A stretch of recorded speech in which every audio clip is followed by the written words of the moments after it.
Perdana Menteri Datuk Seri Anwar Ibrahim memberitahu Dewan Rakyat bahawa negara-negara Islam di sidang kemuncak tergempar Pertubuhan Kerjasama Islam OIC menolak untuk menerima pelarian Palestin.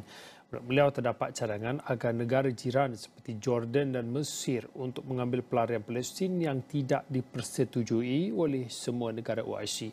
Dalam masa yang sama, Anwar berkata Putrajaya juga menyambut baik langkah inisiatif keamanan Arab untuk mengambil rakyat Palestin yang cedera teruk akibat pengobaman di Gaza.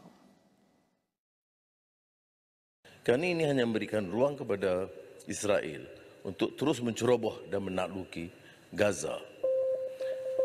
Yang dilakukan oleh Emirat Arab Bersatu adalah mengambil yang sakit parah, terutama bayi dan anak-anak kecil untuk rawatan di Abu Dhabi atau di Dubai.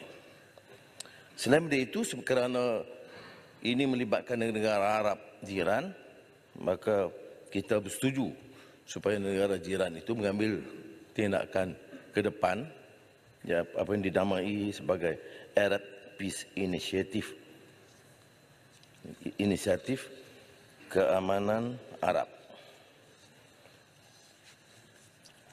Keputusan yang berikutnya adalah untuk mendapatkan penyertaan 10 negara utama untuk memikirkan strategi, dan Menteri Luar dimasukkan dalam kegiatan itu, dan 5-6 orang daripada satu rantau, dan kita telah mengusulkan Indonesia sebagai negara yang juga terkesan dalam hal ini.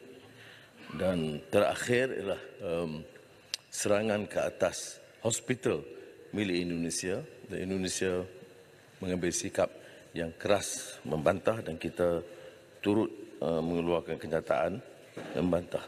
Tapi seperti kita tahu, hal ini tidak memberikan kesan kerana kedegilan, keangkuhan, arrogance of power yang didukung oleh beberapa negara Barat.